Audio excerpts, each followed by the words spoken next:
Can I tell you a story? We had a student, this is a pre-physical therapy student who had gotten rejected from physical therapy school the first time they applied. When they got rejected, they assumed that meant that they'd never be a strong applicant. They'd never get into PT school. They would never be good enough. And they decided to do what they felt was best at the time,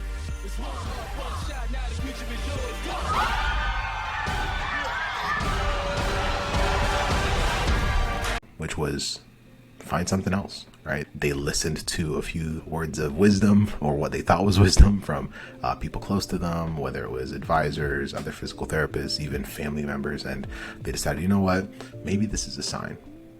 Maybe you felt the same. And we're going to dive into the rest of that story here in just a second. And we're going to talk about anxiety at a deep level, because it's something that a lot of us struggle with as students, and it might be holding you back. Might be holding you back from becoming the type of applicant you want to be and becoming the type of student you want to be in order to get into physical therapy school and finish physical therapy school and become the doctor of physical therapy that you aspire to be. So I'll finish the story here in just a second. However, before I dive any deeper, my name is Joseph Scoogie. I am a physical therapist, also one of the co-founders of Pre-PT Grind, where for years we have specialized in helping students get accepted into physical therapy school without wasting time or money. And so if that's what you're looking for, we got you. PT School Acceptance Coach has been like a decade since we started doing this. And so it's been a blast. We've helped tons of students, thousands at this point, over 1,000 personal clients of ours, and then thousands more that have had tons of our other resources. And so a lot of what we share with you is not theories. It's what we know to be true because we've seen this so many times over the last years. So in this one, I want to talk about anxiety and really a lot of the games that we can play with our minds when we focus on the wrong thing. And we've just seen this take away so much from people's dreams. And you're about to see the rest of the story, how it almost stole a dream from this student because they gave in to the fears. They gave into their assumption that it was never going to work out for them. Is that cool? And then of course, after you watch this or after you listen to this, please let us know in the comments below, what did this episode say to you? Be sure to like, subscribe, share this out with other students that you believe would value this as well. Share it on your page, tag us, and we got you. Let's finish the story. So this student had just gotten rejected. They decided, you know what, physical therapy is not going to work out.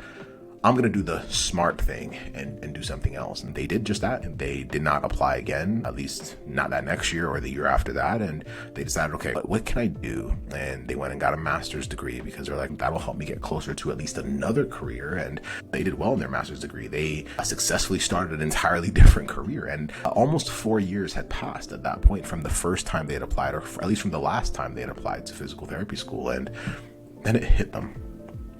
It hit them that they still didn't feel fulfilled in the career they were currently in. They had only seen or dreamt about becoming a physical therapist, yet when they had gotten rejected, they assumed that, well, if that's not going to work out, let me just go find something else so that I can at least be a professional. I can at least be a functioning adult that can pay the bills, that can move forward with my life. Because most of us have this idea that we have to do things at a certain time. If I'm not married and having kids by 27, or if I haven't gotten into physical therapy school by 25 or by 30 or by this or by that, we create these timelines that are honestly just made up, and it messes us up. And so to where when we hit that milestone, or when we turn 25 and we're not in PT school yet, when we turn 27 and we're not married yet with kids, we start to think that we are behind. So we start to compare ourselves to other people, other students, other individuals who maybe it did work out for them in that specific area. And we start to think, it's too late for me. Let me do something else so that I can catch up. Let me find another career path so that I can be doing something with my life like the other people that I compare myself to, even though they're not you. Sound pretty familiar? We're human beings. This is how we operate. I'm just not sure if it's the best way to operate. So this takes some intention. To end the story, 4 years had passed, and this student realized, yeah, man, physical therapy is still what I want, and it's still what fulfills me. And so she decided to go back and do physical therapy again. And this time around, she wanted to make sure she had the support system that she needed. And she reached out to us. I don't know how she found us on social media, got on a call with us. And on the call, we talked about her situation, where she was at, showed her what she could control, and realized that the reason why she had sabotaged her career was because of an emotion or a feeling of not being good enough. And the fear that if she applied again, the worst case scenario would happen again. And that worst case scenario is rejection. And that's where her anxiety was coming from. And the story does end well. We showed her strategies that would have helped her stand out. And she ended up joining one of our coaching programs and got into physical therapy school. In fact, she got into multiple physical therapy schools that next year. However, she had given up a 4-year gap, 4 years, you realize that if she had applied again and had the right strategies, by that time that she was deciding to come back to the profession of physical therapy, she would have been finishing physical therapy school. She would have been starting her career. Now, it could have also been worse, where she could have delayed for the rest of her life and thought it was too late. So it's never too late. Once you have that aha moment, make the U-turn. Gotcha. We have tons of non-traditional students that are in their 30s, 40s, even 50s who have made career changes and are now crushing it and are now very fulfilled within their career as a physical therapist. And so now, why did I tell that story to begin with? Because we're talking about how to get rid of anxiety as a student. Anxiety is going to steal your career if you're not careful. It almost stole this student's career. She didn't even see it coming. She thought that she was just being smart, right? When she was choosing to do a different career path, she thought, you know what, maybe I'm just being smart. Maybe it makes sense for me to pick a backup career. Maybe it's not meant for me to become a physical therapist. And she later realized there's nothing else that fulfills me in the same way as physical therapy. So if I can't find something else that fulfills me in the same way, doesn't it make sense for me to just go back to the thing that I know fulfills me and figure it out? Now, she, this next time, made sure she had support, expert guidance. That's why she worked with us. However, this is the part I want you to catch from this. When it comes to anxiety, if right now you are dealing with anxiety, if right now you fear that you're not good enough, if right now you're concerned and sometimes even paralyzed with the idea that you might do everything in your power and still get rejected from physical therapy school, then this message is for you. What you focus on expands. What you focus on expands. Meaning that when I'm anxious, follow me here and please, after this episode, let me know in the chat section below if this clicks, and of course what this episode says to you, and share this out.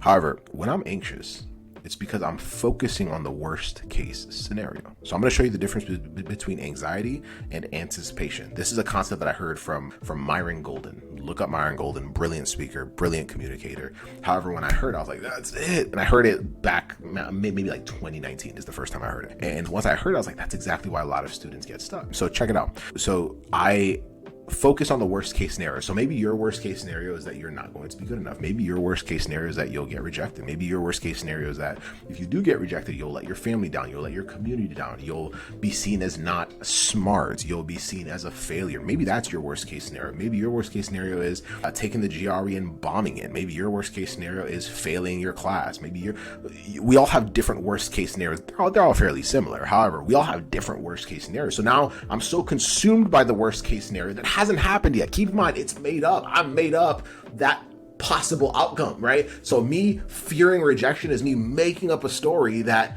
I might get rejected. It hasn't happened yet. And even if it has happened in the past, it doesn't mean it's going to happen in the future. However, check it out. When I believe that worst case scenario is going to happen, like when I believe that, I become anxious. And what that does is it robs me of the energy, the active energy that I could use to become a better applicant. It robs me of that and it paralyzes me. Like, how many times have you ever had a moment where you were so stressed about something that hadn't happened yet that it led you to literally freeze? It led you to push things off till later. It led you to have backup careers, backup out, whatever the situation is. That's anxiety. It cripples you, especially when it gets bigger. And the more we let it, have you ever heard the statement, if you stay in your head, you're dead, right? Like it's the same exact thing. It just grows and grows. How do I know? Because I've dealt with that a long time. I eventually had to get like a therapist, and I still have a therapist, because the stuff that we deal with as multiple business owners and physical therapists and whatnot, like there's a lot of different things that you have to deal with and grow through and whatnot. So I'm a big fan of therapists. If you don't have one and you need one, I highly recommend it.